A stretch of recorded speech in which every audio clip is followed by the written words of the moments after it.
I be trying to laugh with the bros. I need to call 911 on the speaker on my phone. We are the police. You do not need to go back to your car. Why am I looking like this? I don't know why you're thinking like this. Ambulance if you're not going to take care of me. All right. What is happening?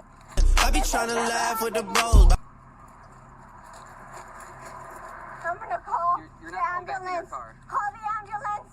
Please, I'm asking you right now. to call the ambulance. I'm freaking out. This has never happened before. Did you take anything other than... I be trying to laugh with the bros.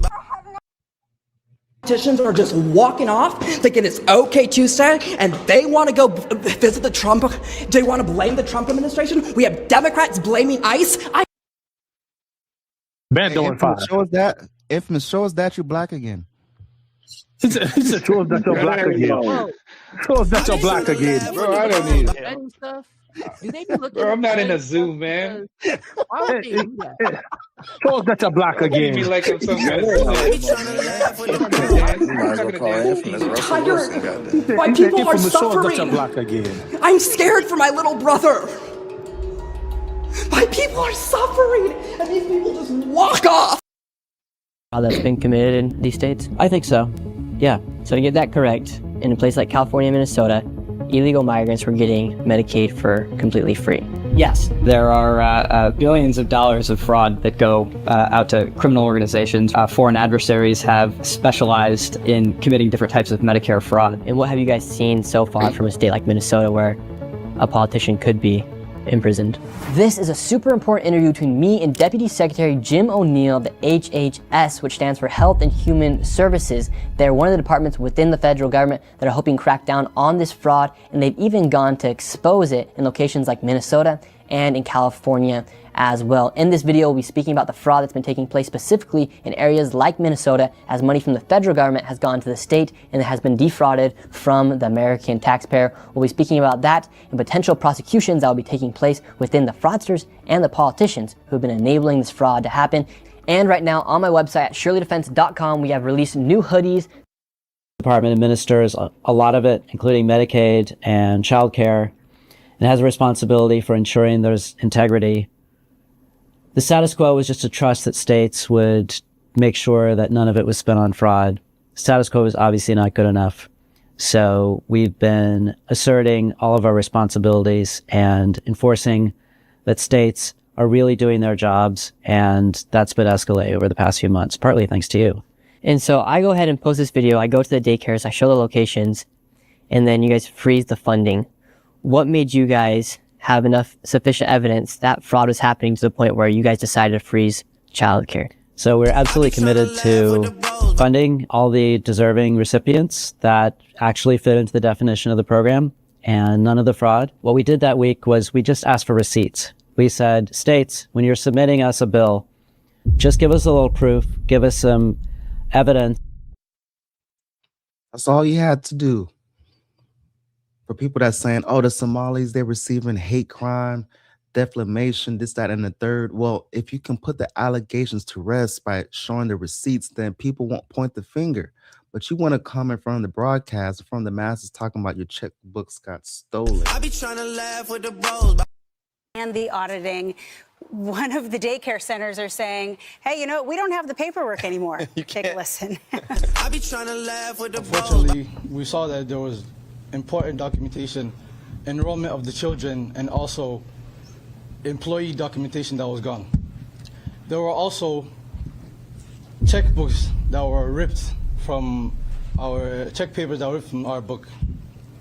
This is devastating news, and we don't know why this is targeting our Somali community, as one video made by real and legitimate. And you might have seen last week, 5 states actually sued us and said, no, we don't want to answer your questions. We don't want to send receipts. We don't want to show evidence. If you have nothing to hide, why not show documentation that you are legit, especially if you're being accused of something? So, ladies and gentlemen, this is a Ponzi scheme. This is a pyramid scheme. It's not just the Somalis that's doing dirt, but people in higher up positions, ladies and gentlemen. Yes, People are telling the Somalis to play, but in reality, it is deeper than what we think. It's deeper than a girl without her mom being home, without no adult supervision. So far, court said to freeze that part of it, the demand for receipts, which we're going to comply with the court while we appeal, but we're moving forward in other ways. We're going to be sure that no money goes to fraud. So has a single daycare in Minnesota been able to prove that they are a legitimate business to receive the funding that you guys froze? We're not talking to the so-called daycares directly. We are asking the state to submit proof, and we are still waiting for proof.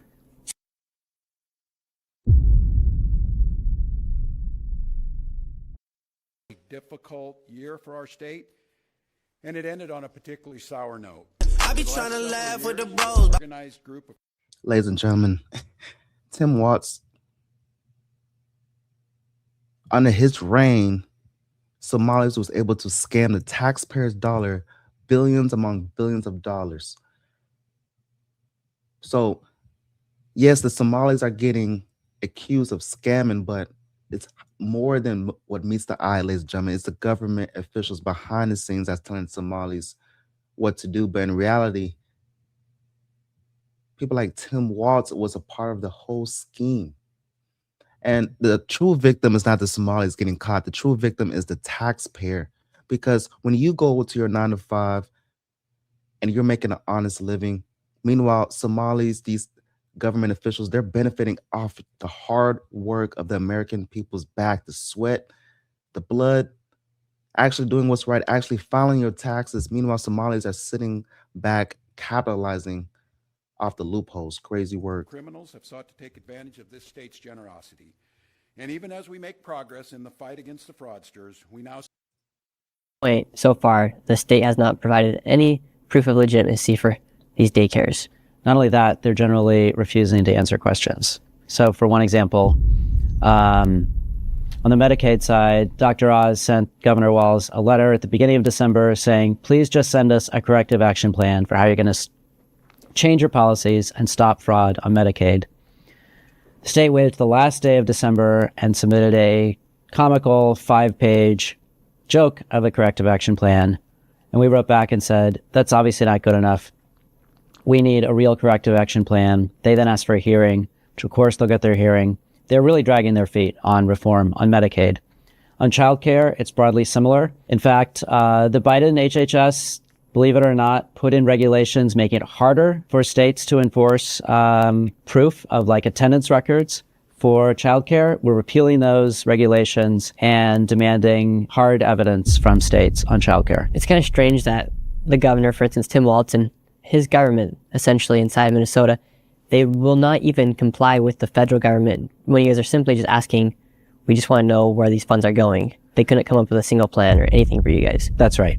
They really seem to not really want us to ask questions.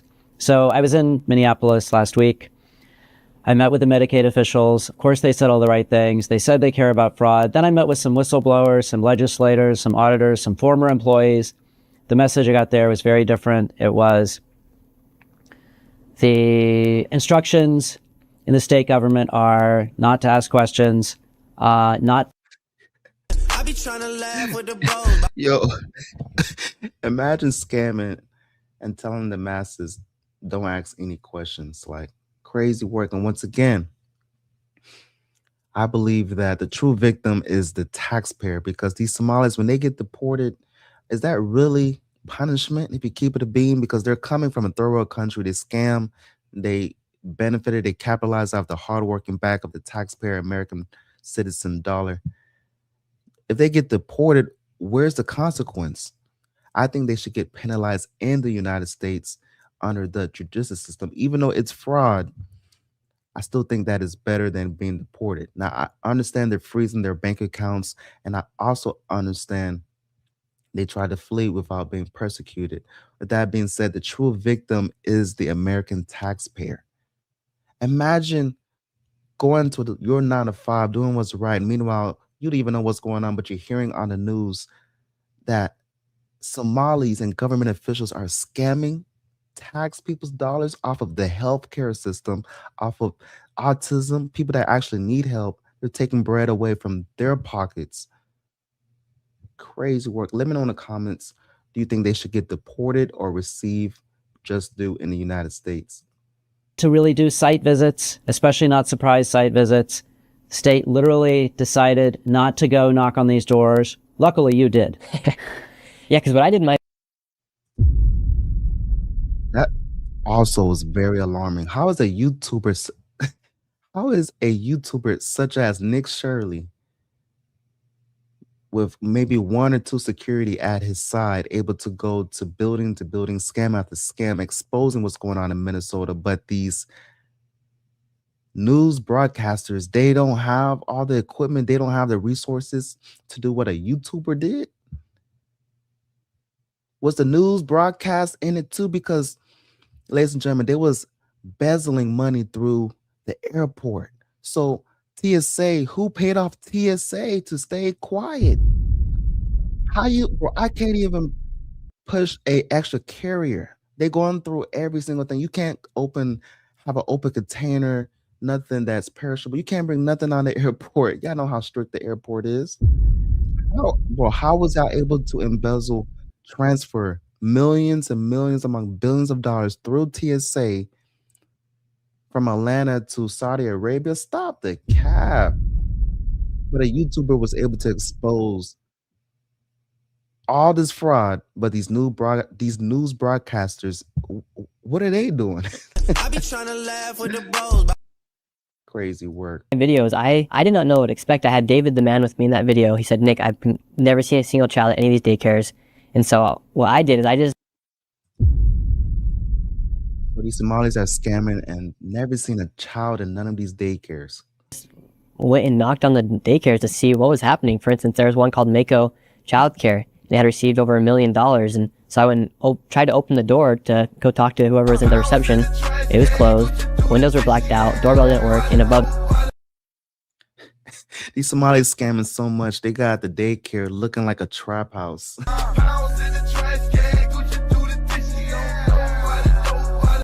Imagine scamming so much you can't even get the name of the building right. Talking about quality learning center with no N in learning. It said open 7 a.m. to 10 p.m. They obviously weren't a legitimate business.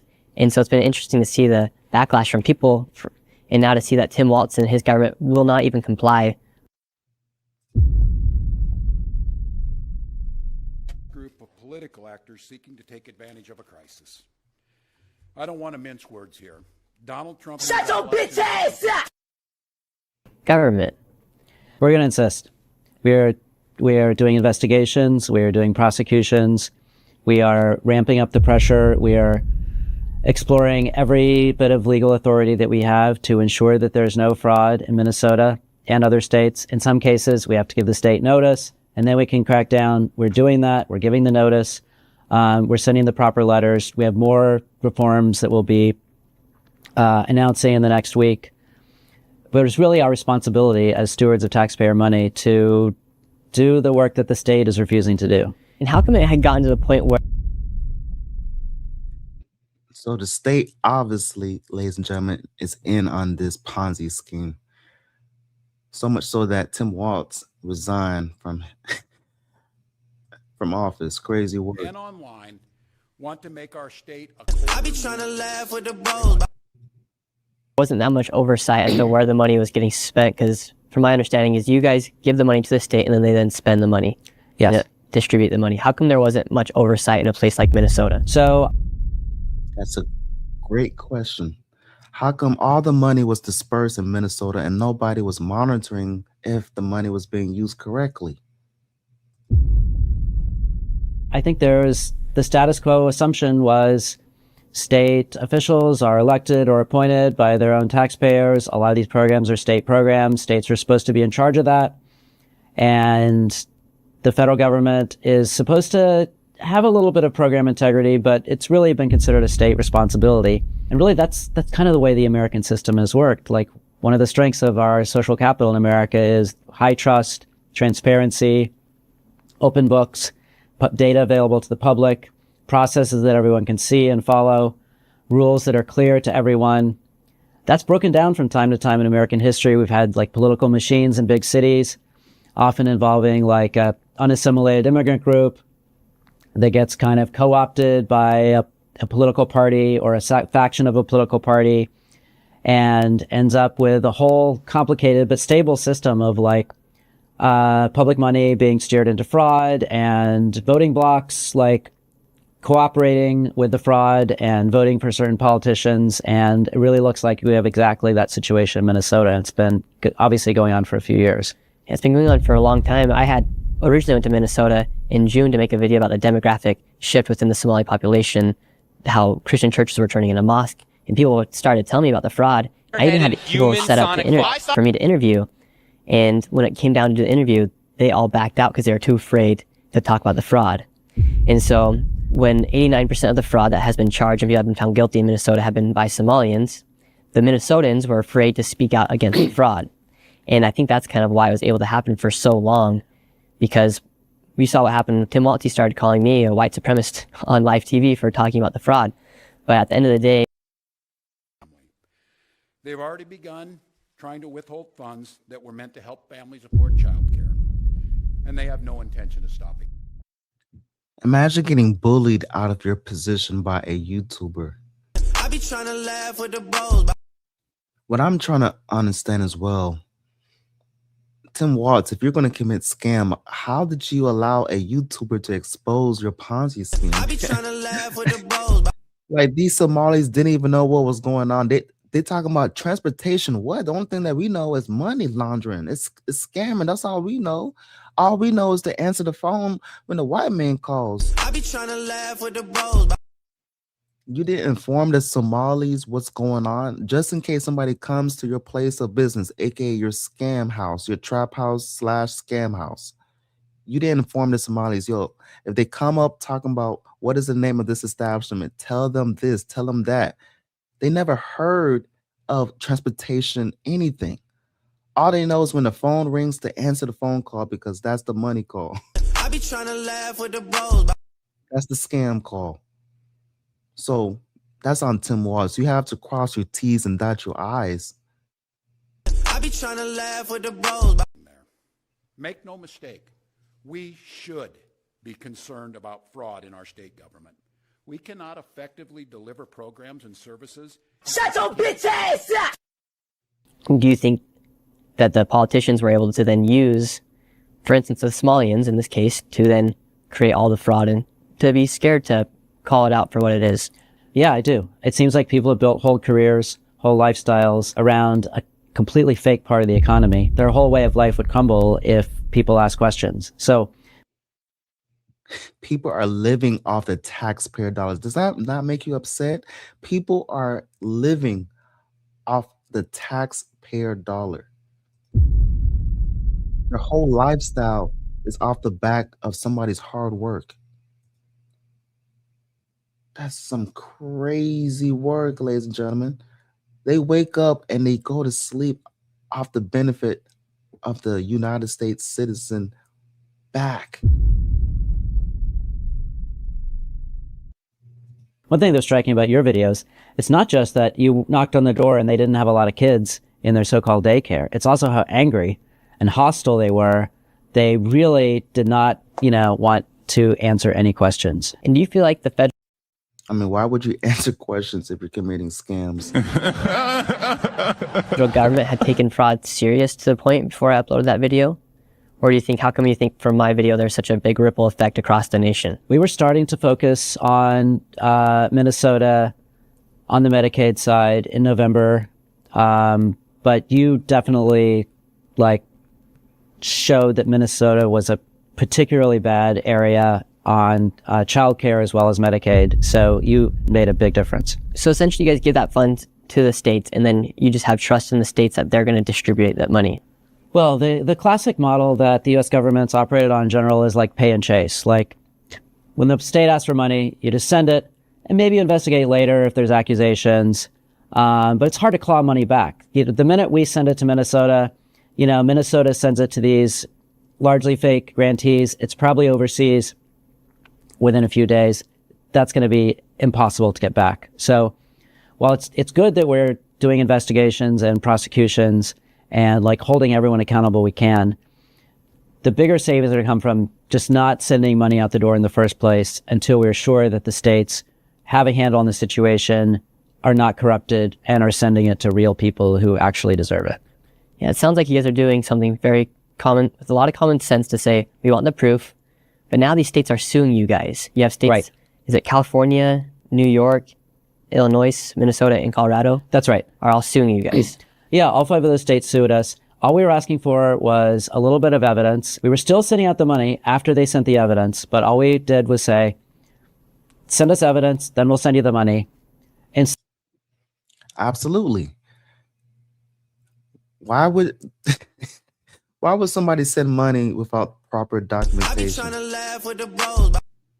Show me that you're legit and the bread is yours. Simple as that. Why are you trying to sue? Because they got something to hide. That's why.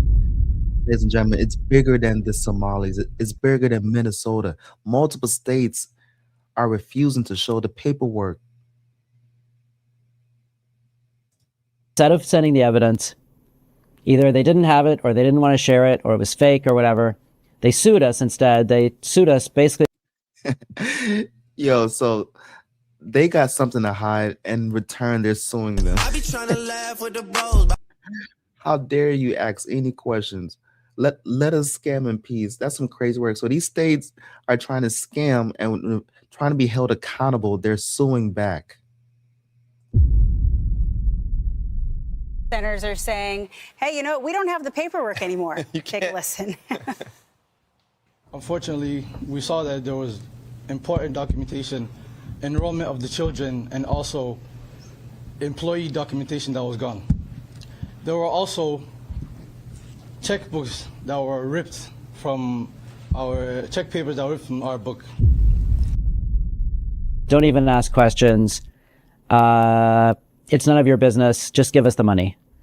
And that's. It's none of your business. Just give me the money.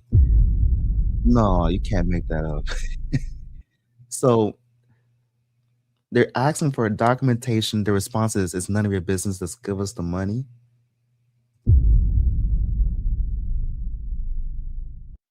What one judge in New York agreed with them on. Of course, we're fighting back in court and pursuing all of our other authorities to ensure that no money goes to fraud in the first place. So it's obvious that these states have been enabling fraud. They freak out when you guys tell them. Well, that's how it looks. That's how it looks. I'll say allegedly. It's allegedly proof that allegedly they're committing lots of fraud inside of these states. Yeah. And they get very upset with it, with you guys for just asking for proof of legitimacy when it comes down to showing that the money is being spent well. How can people inside of these states have trust that when they pay their taxes to the state and federal government, how can they have trust that their tax dollars are going to go to benefiting the United States? Yeah, so for their federal taxes, they can count on us to do everything we can to not ship money out the door if it's going to fraud, to ensure that it's going to the people that the program was actually designed for, which is a lot of working families that struggle to afford health care without Medicaid and struggle to afford child care without federal support. That's what Congress designed the programs for. That's who we're going to ensure the money goes to. But they also need to hold their state officials accountable for their role in this. We are doing everything we can federally, across this department, as well as obviously other departments, to ensure that every single taxpayer dollar at the federal level is spent the way it's intended to. Do you think people will be going to prison for the fraud that's been committed in these states? I think so. Yeah. How long do you think it will take to see somebody go to prison? Prosecutions often take a long time, and that's not my area of expertise. But I would just say prosecutions are great, but we're also that's about fraud in the past. We're also totally committed to preventing fraud in the future. And what have you guys seen so far from a state like Minnesota where a politician could be imprisoned? So I was in Minnesota last Wednesday. I met with a lot of these officials. Some of them are new, some of them are old. If any of them have committed actual crimes as opposed to mere incompetence, then, our Inspector General office is looking into that, as well as on the provider side. Some of the former state officials we met with in Minnesota said site visits are not even a regular part of fighting fraud. They just trust. So we went to a site. It's an old cannery, supposedly on paper housed more than 300 Medicaid providers during the Walz administration in this one building. So we drove up, we got out of the car, we were standing on the sidewalk looking around. There were no kids around, by the way. We got a lot of hostility from the people that were kind of lurking. I be trying to laugh with the bros. Also, these Somalis, how are they going to be so hostile? With no children in the building, but you're running a child daycare service. Talk about, no, there's no business here. Sorry, we can't enroll your son. So once again, if you're going to run a scam, run a scam. I mean, I don't condone scamming by any means, but they was just so deer in headlights. You get exposed by a guy named Nick Shirley, and you don't have anything to rebuttal, anything to say. Just screaming and yelling, no proof, no evidence, nothing. I mean, if your plan was so fugazi to begin with, no structure, it was bound to break down eventually. Crazy work. You would think if millions of dollars is involved, they would have crossed their T's and dot their I's. These Somalis and these government officials, they're playing Jenga out here. That's the foundation. Jenga. I be trying to laugh with the bros. Alongside the building, one particular person saw us, assumed we were feds, which we were, started honking angrily, gave us the finger, and then as we drove away, this... But yet people like Renee, she put her life on the line for these scammers, ladies and gentlemen. These scammers have no remorse. They don't care about taking your money for their benefit, but yet Renee, she put her life on the line. She was protesting for these Somalis invading the United States, benefiting off the hard work's back of the American taxpayer dollar. That's the crazy work about it. Do you think a Somali will put their life on the line for the American people? Absolutely not.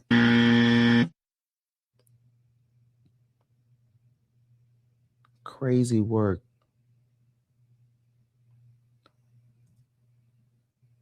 This woman followed us for like 10 minutes, like observing us, checking us out, seeing what we were doing. It was really like we were being driven. There were no weapons brandished, but really it was like we were being driven away from this site because we were going to ask questions. And that's why states need to do site visits. They need to go to these places, make sure they're real, and not just trust. Absolutely. You think people will do right, but there's corruption in every business. So you have to go out there, just like when the big boss goes to your 9 to 5, or they have people like not a state inspection, the healthcare, whatever, that goes in these restaurants and see, are you actually cleaning back there? Because you're giving people's food, but is it sanitary? And if it's not, then the restaurant will be closed down. We can't just trust just because you're a restaurant that you actually are doing right behind closed doors. So if there's rules and guidelines and regulations for restaurants and grocery stores, there also needs to be some type of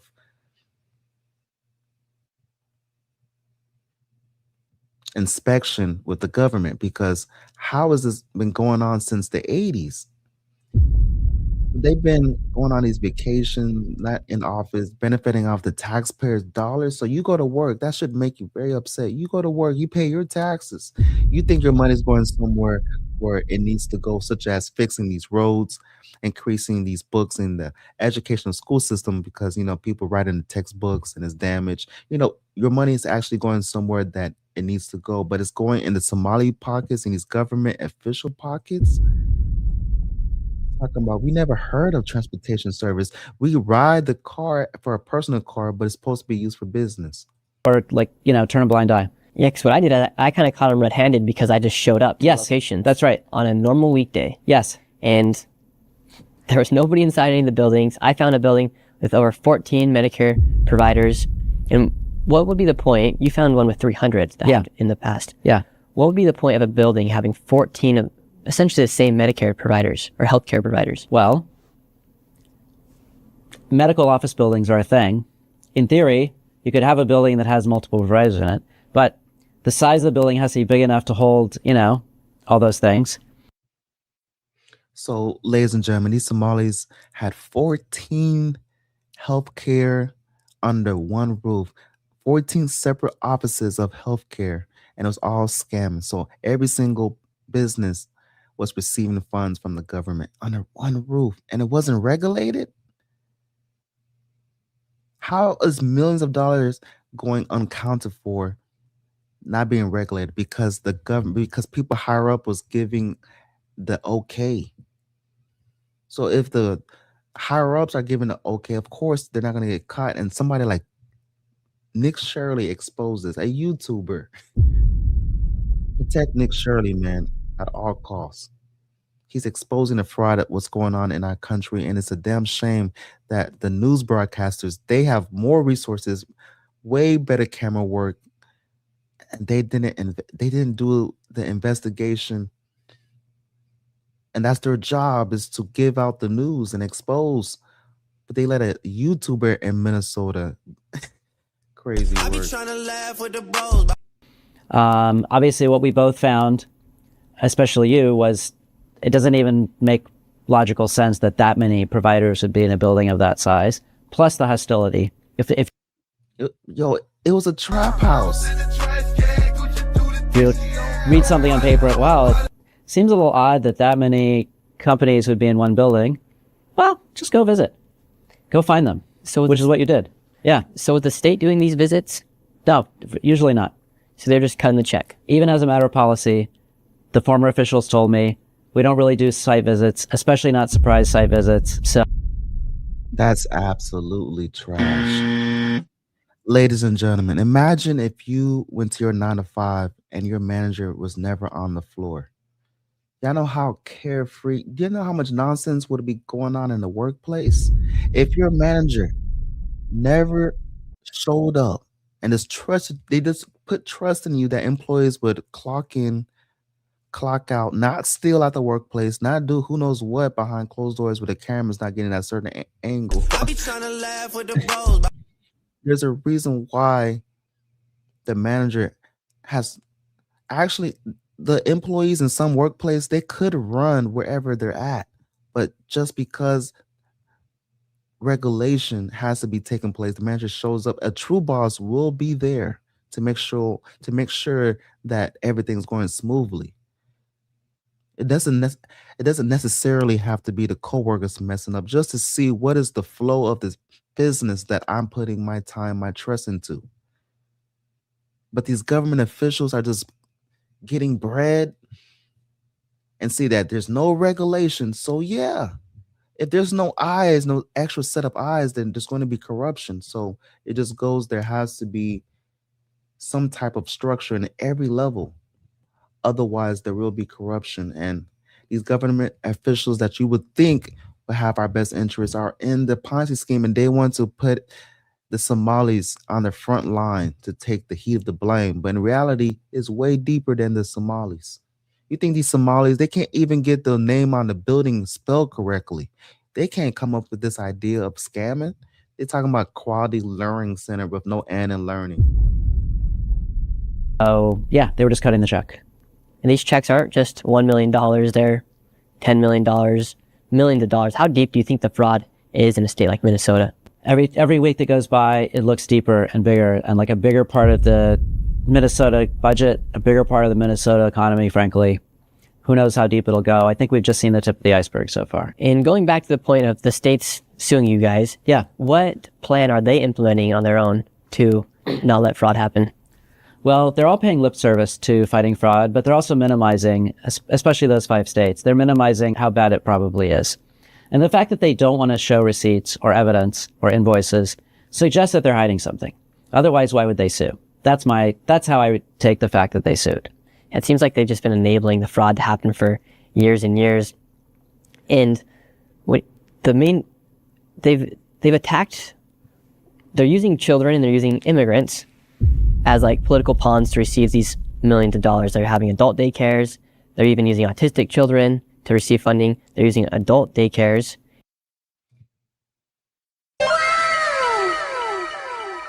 Ladies and gentlemen, that's a low blow. How are you going to take money away from autistic kids? Like, what? How do these scammers sleep at night? You taking bread away from autistic kids? Imagine being so low, so scum of the earth, you're taking bread away from autism, people that actually need it. And assisted livings, healthcare, and all these immigrants that a lot of them are naturalized citizens of the United States, they're using them to go out and get the money. And then literally there's not a need for 10 daycares within a mile radius. But if you drive around Minneapolis, it's very likely you're going to find these daycares popping up anywhere. And so when it comes down to like actually cracking down on the fraud, for instance, Quality Learning Center, they had 90 violations. And they were continuing to receive, I believe it was $1.9 million. Do you think by simply asking for proof of legitimacy in the future, which these states are now suing you guys for asking for, do you think that will help stop the fraud? So you notice a lot of this fraud seems to be in areas that don't involve a license. So like daycare, there's no license to revoke or even inspect. A lot of these non-emergency transportation services, there seems to be a lot of fraud in that. That also doesn't involve a specific medical license. I think that is an area that people that want to do fraud tend to go into these sort of higher risk welfare and Medicaid areas. And that's also where we're focused on cracking down. So the reforms we have done on Medicaid in Minnesota, we're literally imposing a penalty of hundreds of millions of dollars a quarter on their Medicaid because that's how much fraud there is. Money goes to a state like Minnesota every year from the federal government. Hundreds of millions of dollars. And hundreds of millions of dollars. Yo, are we in the wrong profession? They scamming millions of dollars and they can't even get the spelling on the building spelled correctly. Ladies and gentlemen, crazy work. So 185 million specifically on childcare to Minnesota, Medicaid in the billions. Something that kind of worries me, in New York City, they have universal childcare for children between the age of 2 to 3, Zohar Mandami just announced. We just learned that the fraud in Minnesota, a lot of it has been committed with using children to receive all this money. So they scamming through the children. With not a single child in sight in his daycare service. That's some crazy work, man. And once again, the true victim is the taxpayer, not the Somalis getting caught. Don't have no sorrow, no sympathy for these Somalis. The true victim, once again, is the American taxpayer because they're not going to be compensated for that bread that was stolen from these Somalis. Should it be concerning when a politician runs on the idea of giving free childcare, giving free healthcare to individuals? Is it really realistic that that money is going to be spent correctly based off what we've seen so far? People are right to be skeptical and right to ask questions, including about brand new programs. Obviously, a lot of the children in the Minnesota situation weren't even real children. They didn't even really exist, right? Real children wouldn't go into buildings like this. Fake children that only exist on paper can go anywhere. And so that would be a concern about a new program in New York as well. Yeah, because it makes me question, and then I actually questioned them, and then they came back to me on a post on X saying, like, they literally questioned me for asking the question about, oh, shouldn't we be concerned that all this fraud just happened in Minnesota, and now you guys are talking about childcare?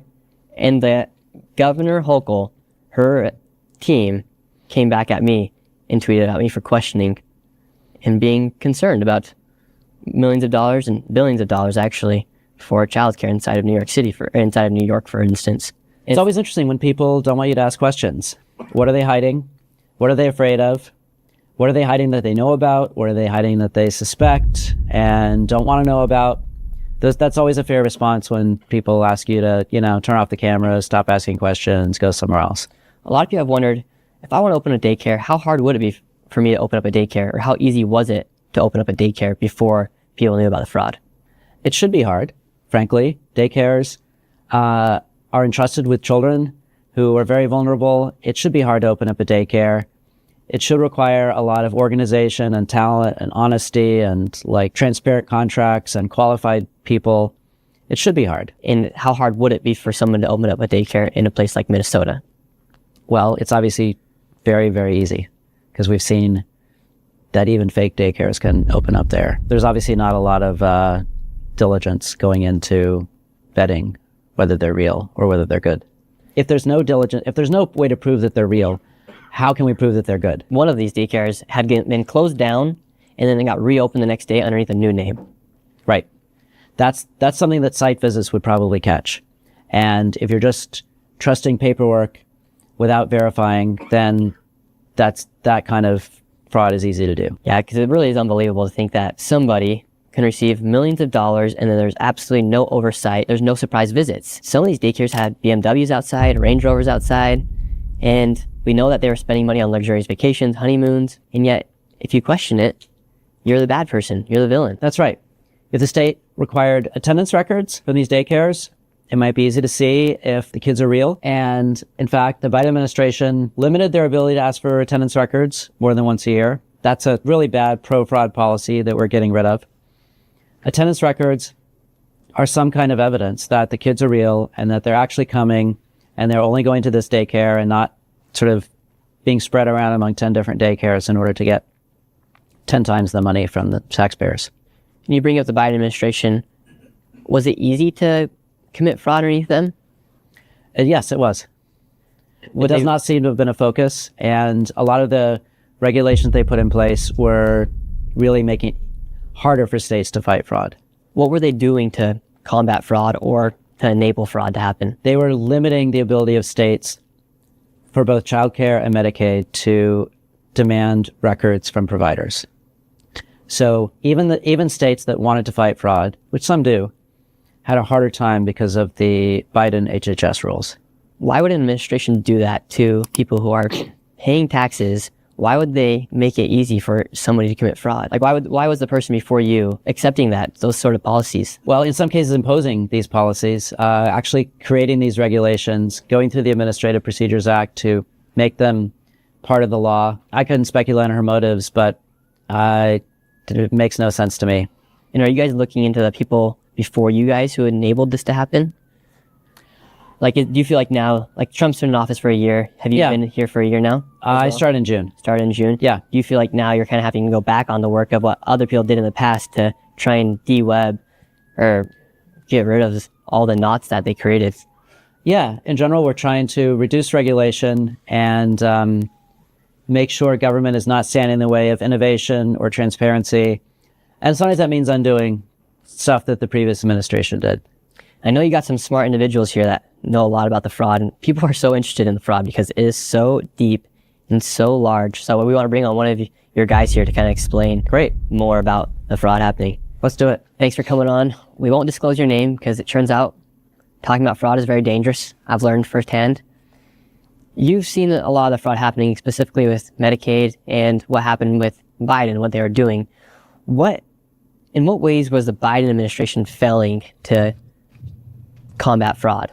Or what ways were they enabling it to happen? I think you're exactly right when you're talking about enabling versus simply being incompetent with going after fraud. What we saw here when we came in during the turn of administrations is that the Biden administration had taken active steps over their 4 years in office to enable fraud to occur in the Medicaid program. Things as egregious as putting forth regulations and finalizing them that limited the ability of states to verify eligibility more than once a year.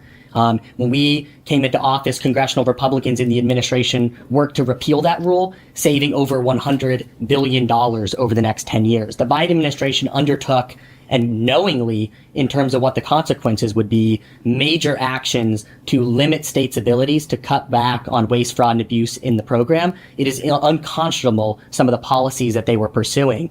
And as soon as the Trump administration came in office, we saw a pattern of policies that were pursued across the child care programs, across the Medicaid program, that expanded opportunity for fraudsters to take advantage of the Medicaid program, taking money directly from vulnerable Americans who were supposed to be receiving these benefits and taking that money for themselves.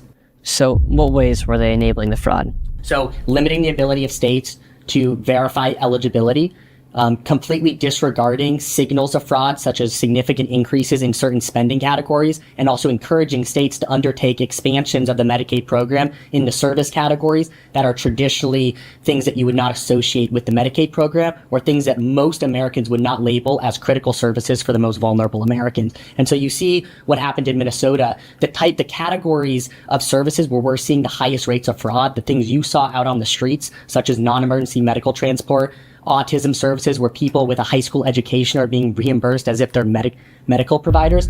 These are the service categories where we've seen drastic increases of spending over the last couple of years and are not the core Medicaid services that traditionally we believe the Medicaid program was supposed to be focused on. And so when we're talking about Medicaid fraud, a lot of it is in services that most Americans probably wouldn't even expect that their taxpayer dollars are funding. Yeah, for instance, with welfare, a piece of that nobody really thought about was the non-emergency medical transportation companies. In Medicaid, what are some of the fraud that some people would not even think about? For instance, one thing we've seen in states such as New York are family members of beneficiaries being able to enroll as home health care aides and get paid for services that they're providing. And generally, the bar that we're seeing at which a beneficiary becomes eligible to have a family member be reimbursed for services they're providing is very low. Traditionally, these type of home health care services are reserved for people where multiple activities of daily living are things that they're unable to fulfill. They're unable to bathe themselves. They're unable to feed themselves. Now we're seeing people be able to qualify for home health care services where they may say, I may not be able to, perform my own financial services for myself. And they're able to qualify, and in many cases, a family member could fulfill that service for them. It provides, extensive opportunity for people to gain access to services, and sometimes enriching their own family during the same time. That's one egregious example. We've seen significant increases in New York in that service category. It's led to the fastest growing career field in New York over the past couple of years has been home health care aides. So if you help your grandmother with her groceries, that's great. Should the taxpayers pay you to do that? Not necessarily. So people are able to use their grandparents as pawns to collect money from the government. Yes, and you'll see, I was in New York last weekend, there will be advertisements on the subway telling people about this. You can also go online, sites like Reddit. Oftentimes people will provide extremely detailed guides of how to begin to defraud these programs. And I think that's something you see in Minnesota as well. There are many resources that people offer online where they walk people through step by step how to defraud the government. And the really surprising thing is before this administration came in, not only were people, not actively pursuing these type of fraud operations where fraud was proliferating, but actually taking steps to make it harder for individual states and the federal government to intervene and stop the flow of money. So they would tell states, you don't have to provide us certain information. And the federal government then had no visibility into what was occurring in these states. They would, specifically prohibit states from sharing certain information. It's truly absurd when you look at the pattern of allowing fraud to occur. And a lot of people have been calling this out for years, but only now are people really taking it seriously. I think another thing to highlight that has really been a shift, began with the Department of Government Efficiency effort that began towards the start of this administration. We still have several individuals who hold, expertise in technology, in data, and I think bringing that into the fraud fighting effort and combining, policy changes with advanced capabilities when it comes to leveraging data has really supercharged our fraud fighting efforts, and the Deputy Secretary has been leading a lot of that work. Actually, let me say, we are hiring. We are hiring data scientists. We are hiring AI experts. We are hiring software engineers. We are hiring tech people to make healthcare better, to make research better, definitely to fight fraud. And so we want more of those people. And one thing to talk about in particular on the data side, Medicaid is a place where we really do not have the data we need at the current moment to fight fraud on the beneficiary side. If you ask me right now who is enrolled in Medicaid in Minnesota, I cannot answer that question. I could tell you probably 3 months ago an approximation of all the individuals who are on Medicaid, but we do not have real-time information for who's enrolled in Medicaid. Additionally, on the provider side, we do not have a list of every Medicaid provider in the state of Minnesota. The state holds that information, and the state, as of now, has not turned over that information to us when we requested it. That makes it exceptionally difficult for us at a federal level to use all the resources that we have in order to fight fraud. There should be a list of bad providers, suspicious providers, providers that have been disqualified from other programs, so that we can stop sending them money. Yeah, because it's almost unbelievable to think like how inefficient or how the government, especially the state governments, were making it so people like you can actually do your job to ensure that people's taxes are going towards something that's going to benefit an American citizen and not potentially be used for fraud, because it's been proven that 3 to 7% of all tax dollars go towards fraud. Elon Musk, he came in, showed what could happen when you expose fraud. And he also showed the side effects of what happens when you do expose fraud. They came after him, his businesses, and I've seen it firsthand too, as far as people being upset at me for exposing fraud. When at the end of the day, fraud is fraud, and then now you're seeing it kind of become a left and right issue. Would you say it's fair to say that the majority of this fraud does happen inside Democrat-ran states? There is fraud in all states. Every state has issues when it comes to healthcare fraud. Some states are willing to work with us more as it pertains to fraud. For instance, under the last administration, under Governor Youngkin, the state of Virginia expressed to us an openness to complying with additional payment verifications, ensuring that every dollar is going to a legitimate service. However, in states such as Minnesota, we are requesting corrective action plans. We are asking them to provide us with information, and oftentimes states will feign a willingness to comply, and we don't get the information, we don't get the action. That's right. Fighting fraud is not a partisan issue. Democratic taxpayers don't want to be funding fraud any more than Republican taxpayers. However, I would say fraud does seem to be part of the business model for some political operations and some political machines. And that seems to be really hard to shut down. But luckily, you exposed it. I want to show you guys something. So on the state of Minnesota website, you can go in and see, for instance, where some of the money has gone. And for some of these NGOs, I looked at it, and some of the most expensive ones that have received the most money since 2001 to 2025, over $724 million has been paid. And on some of these other records, it shows the name of the person. However, on these ones, when it says who the payees, it says mass to protect, not public data. Meanwhile, $85 million, $122 million, in total is $724 million over the course of a few years. Do you think it's fair to think that all that money went to fraud? Like they won't disclose the name of the NGO who's receiving that money. And why do, this is also another question I have, why do non-government organizations receive money from the government if they are non-government organizations? Yeah, I think that's not an accurate term to describe government-funded organizations. I think they should be called something else, like government-funded organizations. I think one other thing to make clear here is on a public website, this information is not available. And the public deserves this. They're the taxpayers. They should have this information in front of them. However, we're sitting in the secretary's office. We have the responsibility to oversee these programs. We are unable to access the same information. If you ask me to identify that provider right there, we would have to ask the state for that information, even though we're the ones that are writing checks that fund a majority of the Medicaid program. Damn. So the person that's writing the check can't even ask any questions. They just have to write the check, but they can't ask questions. Yo, no wonder they scamming out there in Minnesota, man. It's corrupt. They trying to say, show me the receipt. They talking about, defamation of character. You're getting sued. They punking. They squeezing. They scamming. It's sweet out there. It's so sweet. These Somalians are walking out with dong sandals with AirPods in, talking about we getting air rap money.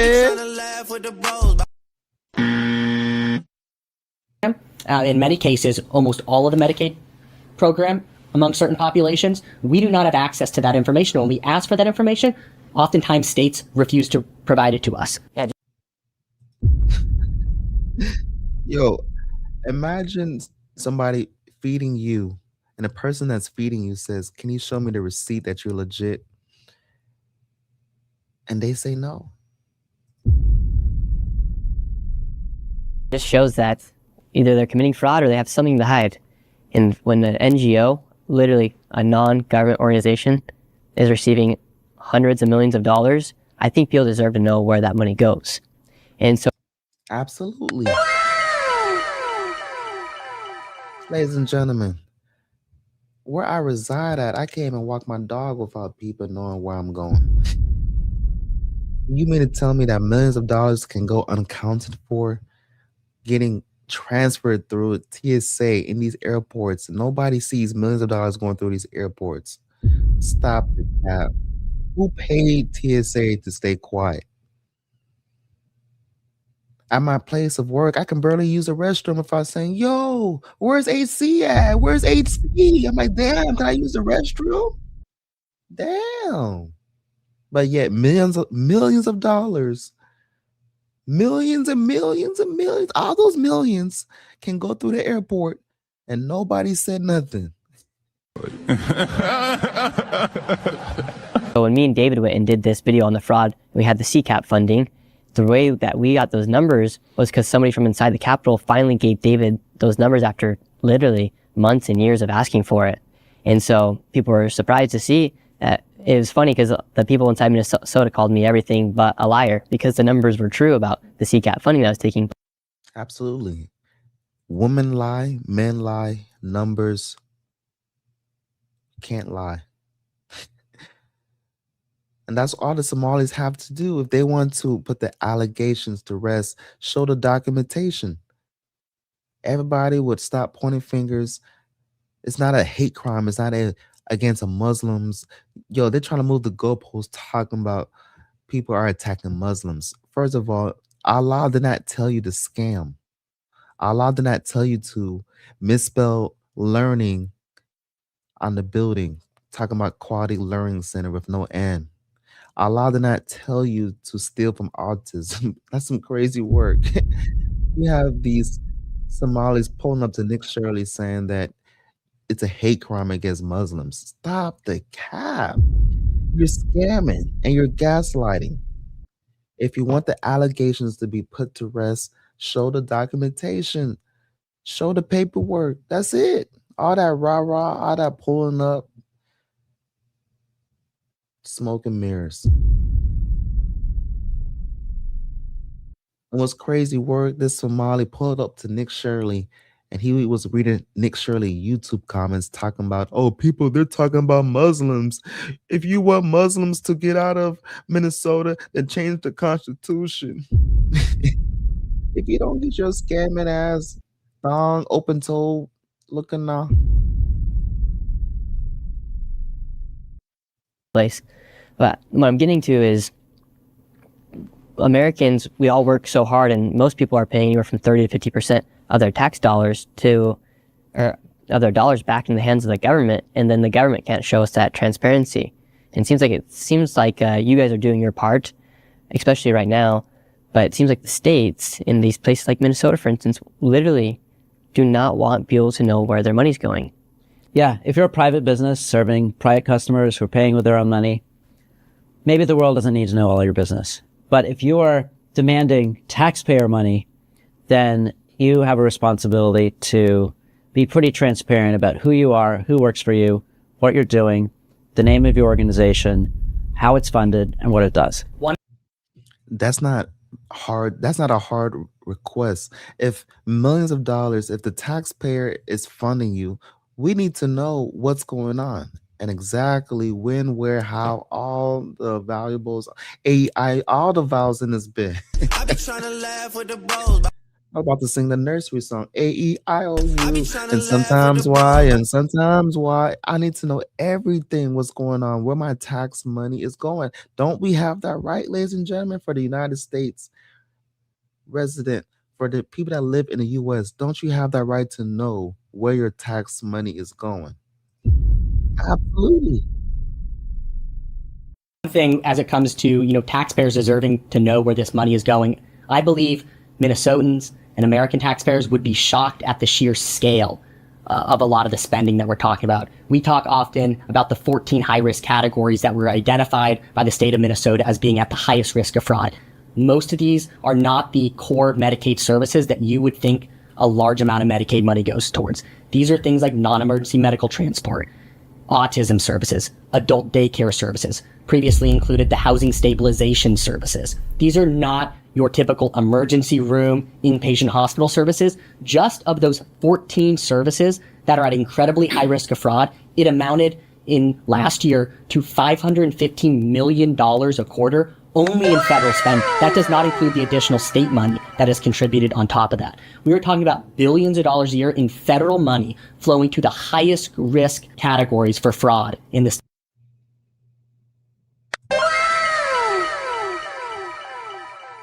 Hold on. We got to put stuff into context, ladies and gentlemen.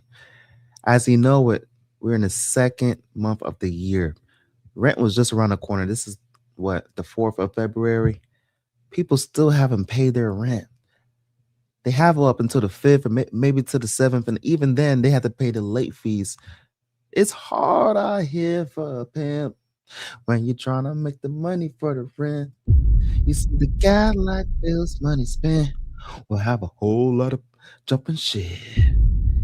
Yo, people are scraping dimes, looking for pennies to make a living out here. Meanwhile, ladies and gentlemen, with that being said, you have scamming going on, millions and millions of billions of dollars going unaccounted for. Taxpayers, not, something that they got going on and only has an impact on them. They're stealing from the American taxpayer's wallet with open thong sandals.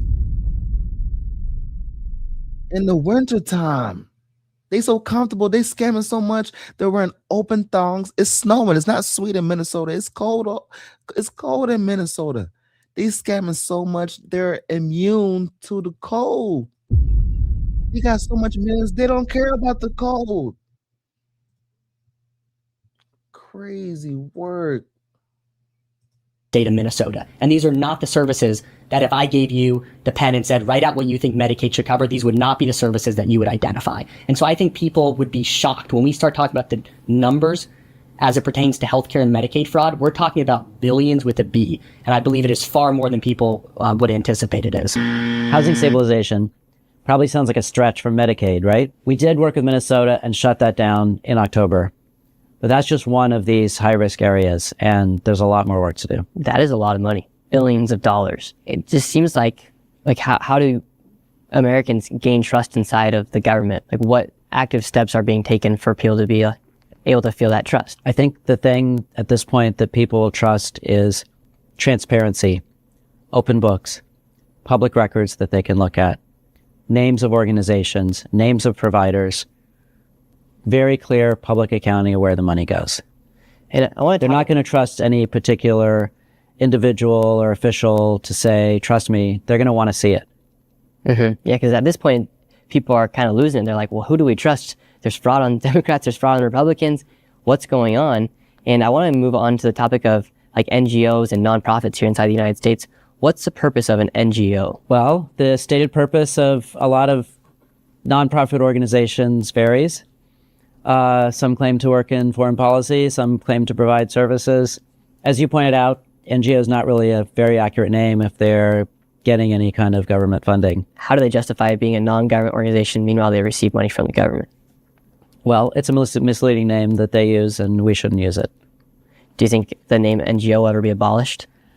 Well, if people stop using it, it'll fade. If I want to start an NGO called Nick Shirley's Profits for Eritrean Youth, how hard would it be for me to get funding? Well, I think if you're that honest, then it'd be hard to get taxpayer money unless there was a program that was actually aiming for that. Like, do you think if I were to do that, I'd probably have to grab immigrant and then use him to be like the face of it in order to get by like people in Minnesota have? I be trying to laugh with the bros. Yo, that's how easy it was.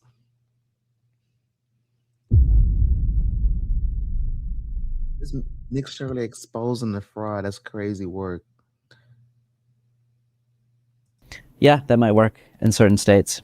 It's pretty crazy that the fact that just because I've been inside some of these buildings, I use the word Eritrean because I remember going inside of one of these buildings. It was Eritrean, like youth building or something like that, something along the words of like Eritrean community, something. But if you drive around Minnesota, you just see all these weird businesses, and it's like, what is this? It's like, help. Nick Shirley was in the trap house.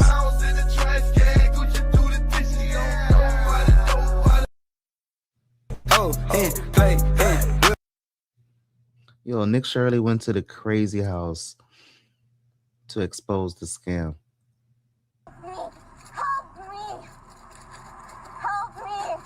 I be trying to laugh with the bros. All right, we're just waiting for the Spanish-speaking officer. No, I'm You're gonna wearing call a jacket. 911. I need to call 911 on the speaker on my phone. We are the police. You do not need to go Then back to your car. why am I looking like this? I don't know why you're I need to shaking go to the like this. ambulance if you're not gonna take care of me. I be trying to laugh with the bros. This has never happened to me. I'm gonna call You're the not going back to your ambulance. car. Call the ambulance. What? Please, I'm Bro, what are you talking about, man? I'm freaking out. This has never happened before. Did you take anything I be trying to laugh with the bros. Communities, or they're just using people's kindness to receive money. They're preying on the most vulnerable, whether it be autistic children, migrants, or people. Bro, it's not funny, but yo, how you so soulless? You're taking bread away from autism kids. Like, no remorse. Scamming so much you can't even get the name on the building spelled correctly. Talking about Quality Learning Center with no N in learning. What? Bareheaded human sonic fox. People just on welfare. Does the topic of immigrants being on welfare apply to what you guys do? Sure, yeah. So how come in Minnesota 81% of Somalians are on welfare? And how can we give welfare to people who... Why is Somalians leading and scamming? And why is Somalians able to get the check? So, ladies and gentlemen, they want to talk about the African community. They're number one in getting, assistance from the government. But in reality, Somalians, they lead the list in government assistance. Then I think second is the Arabs. So that's what Trump is trying to do, ladies and gentlemen, by this whole deportation, by getting these aliens out. It's a very aggressive manner, yes, but I mean, what would Sleeper Joe do? He fell out his own chair. I mean, man, we got to get this immigrant work out of America. Scamming your taxpayer, scamming your money. Speaking of deportation, let me go to the poll. We got 89% voting yes, and 11% says no, they shouldn't get deported. Okay. I want to thank every single one of y'all in the building. Let's go back to the content. Aren't citizens of the United States. A lot of states have varying policies on providing welfare to legal immigrants and illegal immigrants. That's partly a matter of state policies differing, but there's also a matter of, in practice, giving money to people that are not eligible even by the varying state policies. And some of the work done by the Republican-led Congress earlier last year in the Working Families Tax Cut Act took action to ensure that benefits, particularly in the Medicaid program, are reserved for the most vulnerable Americans. And so in Minnesota, one category that allows a lot of Somali-born individuals to receive Medicaid is the refugee population. The Working Families Tax Cut Act removed being a refugee as a category that would allow you to draw down Medicaid benefits. The refugee status is... Politicians are just walking off thinking it's okay Tuesday, and they want to go visit the Trump, they want to blame the Trump administration. We have Democrats blaming ICE. I'm tired. People that most Americans would say should not have received Medicaid to receive Medicaid. For instance, the Afghan national who shot 2 National Guardsmen last year in Washington, D.C. It's a damn shame. Once again, this is why these aliens are being deported, because if he was never here in the States, someone would still be breathing.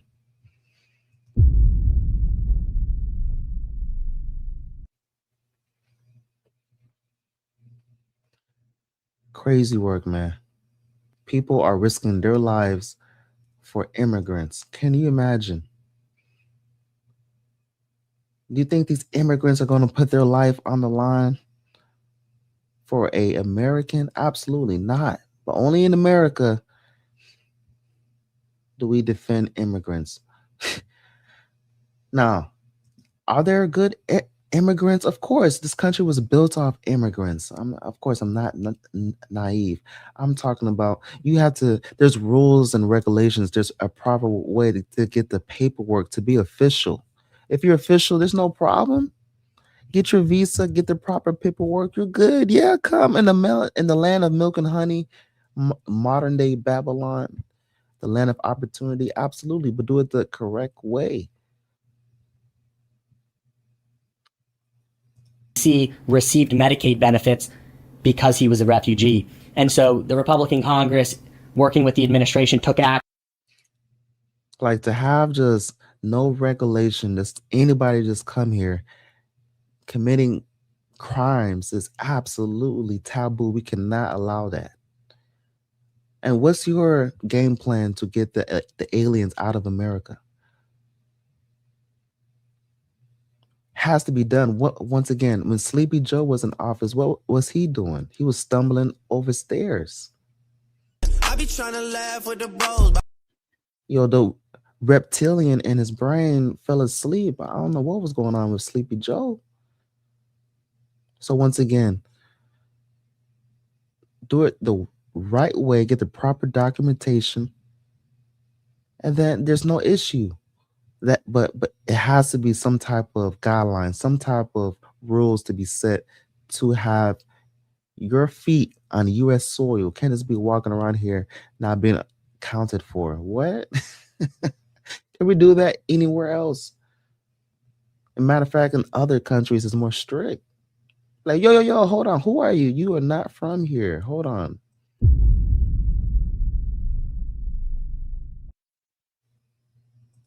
To ensure those categories of immigrants beginning next October do not have eligibility for these benefits. Additionally, on top of people who used to qualify for Medicaid legally, we also, since the beginning of this administration, have identified millions of illegal aliens who receive Medicaid.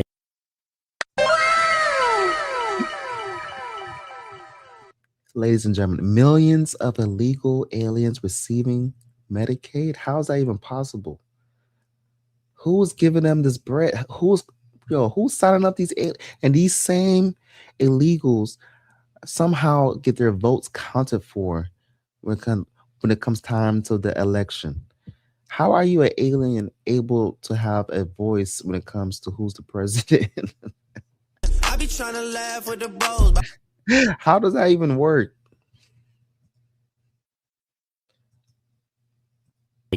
This is through multiple categories. Some are fraudulently enrolled, where states did not accurately verify their immigration status prior to enrolling them. Additionally, and this includes Minnesota, a number of states operate programs where they use state-only funding to provide full Medicaid benefits to illegal aliens. And Minnesota was one of those states. California is another one. However, we conducted audits of all of these states and found that these states improperly either intermixed funds or drew down federal funds improperly to use federal taxpayer money to fund full Medicaid benefits for illegals.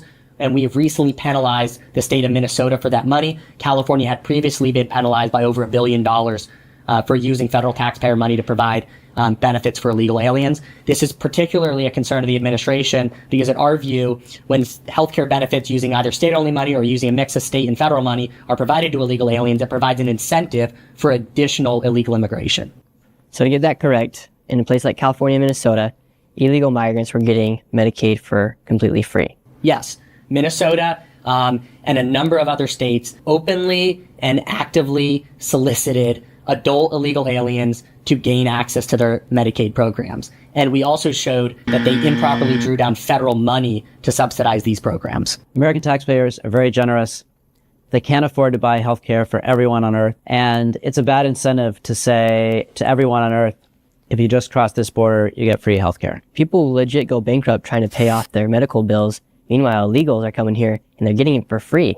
Like, that's the biggest slap in the face to any law-abiding, tax-paying citizen, is for an illegal immigrant to come over the border and then receive free healthcare, free Medicare, and a lot of them then go on other welfare programs like food stamps and all the above. Meanwhile, it just feels like sometimes the American is just getting screwed over while they're using these people, whether it's for votes or whether they're looking for them to be votes in the future. It just does not feel right for the average American who's going to work waking up at 6 in the morning to provide for his family. Nations have a right to set their immigration policies and set their welfare policies and set their healthcare policies. American taxpayers have been very generous at providing a lot of services for a lot of vulnerable populations. But those are the populations that should get the money. How much longer do you think it will take for us to get to the very bottom of the fraud? Like, is it possible to get to the bottom of the fraud here in the United States? Well, the most urgent thing that we're doing is we're not letting them dig any deeper. We're cutting off the flow of money for fraud and sending out money only when we're sure it's going to the actual vulnerable populations. As far as investigations, what's happened in the past, we're pursuing that through our Office of Inspector General. We're pursuing that through our General Counsel. Other departments are pursuing that as well. We hope state governments will also track down and hold accountable everyone who's been involved in fraud. And you believe people will be put to prison? That seems very likely. That takes a long time, though. How long? Well, prosecutions and... That's why over the past... Speaking of prison, should Tim Watts, does he deserve jail time? few years, we've made systemic changes in the way we do business. We've gone to the legislature time and time again to get more tools to combat fraud. We've hired people we fired people who weren't doing their jobs. We've seen people go to jail for stealing from our state. We've cut off whole streams of funding. You stole from your state, Tim Watts. Allegedly, right? Allegedly. You stole. How's this fraud going on while you're the governor? Millions of dollars going unaccounted for, and you had no whereabouts, you had no knowledge that millions of dollars is getting transported through and out all up in Minnesota, and you didn't know? And ironically, you just stepped down, huh? In partnership. Court appearances, investigations, trials, that sometimes takes years. I'm just thinking about how long it's going to take for... I feel like if one of the big politicians in the U.S. goes down for fraud, I feel like people are going to restore their faith that the government is not hiding from anything. Well, Governor Walz dropped out of the race for re-election. That looks like... government, where we saw widespread criminal activity. We've put new locks on the doors of our remaining programs, and we've hired a new head of program integrity to make sure that those locks can't be broken. All across this state, Minnesotans are hard at work on this problem. Advocates, administrators, investigators are on the front lines defending the integrity of our state's programs. And I want to give a very hard... I be trying to laugh with the bros. A little bit of accountability, and I'm sure there will be more. What did you guys think about that when he dropped out of re-election? Well, given the circumstances around that particular week, it looked like he realized that running on a record of fraud was not likely to win with Minnesota voters. Will he be able to run away from the fraud?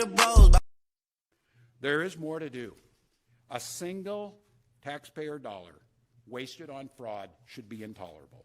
And while there's a role to play for everyone, from the legislature to prosecutors to insurance companies to local and county government, the buck does stop with me. My administration has been taking fast, decisive action to solve this crisis. I be trying to laugh with the bros. Already interrupted his career. Another thing that I thought is interesting is with all these daycares in Minnesota, you never saw a single Minnesotan come out and say, crap, I can't put my kid in daycare today because of you guys freezing the funding. You are doing the right thing, which is asking questions and going to places in person and showing the world what you're asking, what people are saying, and I'm really grateful to you for doing that.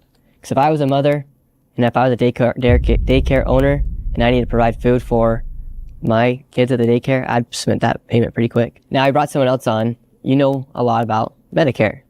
How hard is it for someone to receive Medicare here? So to receive Medicare, there's a lot of levers that we have as a federal government. So we do a pretty good job of limiting fraudulent Medicare going to beneficiaries. But as a provider, there's actually a lot that I would say the last administration failed to do. And there's one funny story of one of the individuals at CMS who was actually able to enroll their dog successfully as a Medicare provider.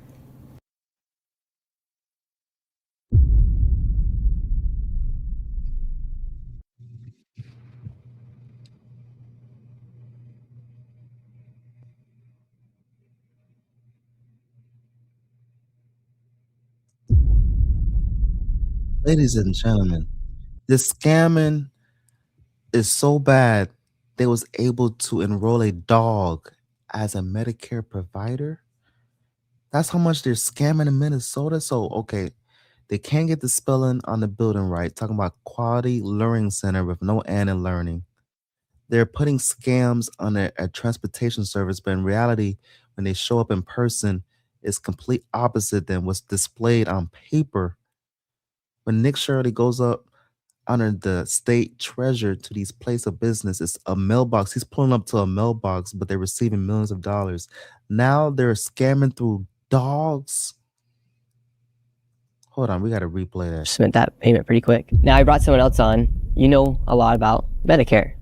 How hard is it for someone to receive Medicare here? So to receive Medicare, there's a lot of levers that we have as a federal government. So we do a pretty good job of limiting fraudulent Medicare going to beneficiaries. But as a provider, there's actually a lot that I would say the last administration failed to do. And there's one funny story of one of the individuals at CMS who was actually able to enroll their dog successfully as a Medicare provider. Really? So it was literally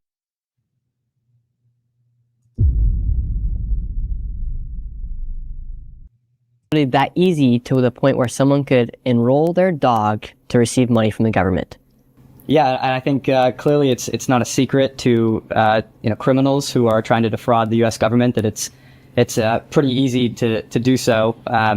There are billions of dollars of fraud that go out to criminal organizations. Really, I would say there's different places where foreign adversaries have specialized in committing different types of Medicare fraud. So it's a pretty common thing. So if a dog can enroll to receive Medicare. Not to receive Medicare, to be a Medicare provider. Oh, so even worse. So if a dog can become a Medicare provider, how hard would it be for an illegal migrant to and receive money from the government?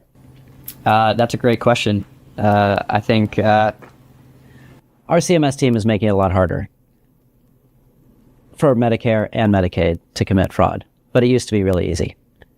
Yeah, because that's pretty crazy, a freaking dog. Division 9. Not only that, but Walz is also guilty of misconduct of a public employee. When I look at the world as a whole, and I look at fraud, the Twin Cities is ground zero. The fraud is worse here than anywhere else ever in history. Anywhere. We're going to go confront these people. We're going to go to these daycare centers.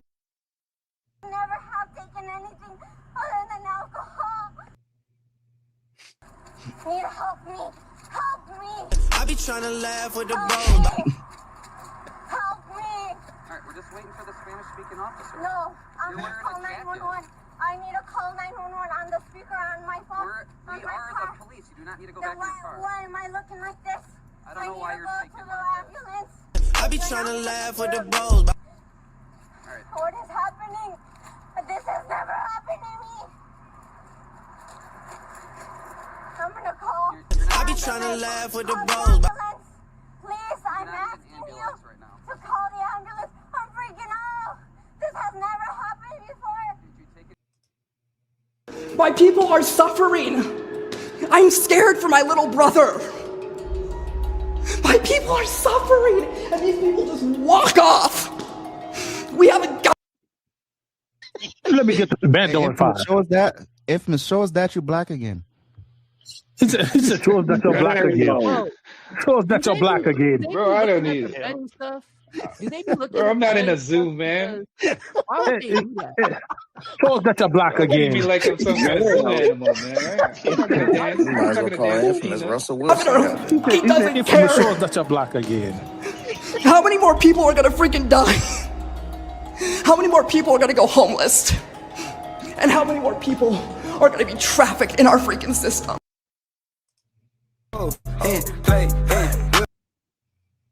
On the fraud, and they have no defense. Would you like to see anybody in the government here held accountable? Most definitely. most definitely, because there can definitely be an allocation of funds. The Minnesota fraud scandal continues to get worse and worse as billions of dollars of fraud has been exposed, and as I showed the world the blatant fraud taking place at daycares and other locations across Minnesota, it became the most viewed video expose on the internet and created instant change within the government as the feds sent thousands of federal agents to Minnesota, and the HHS froze over $185 million in all payments to childcare.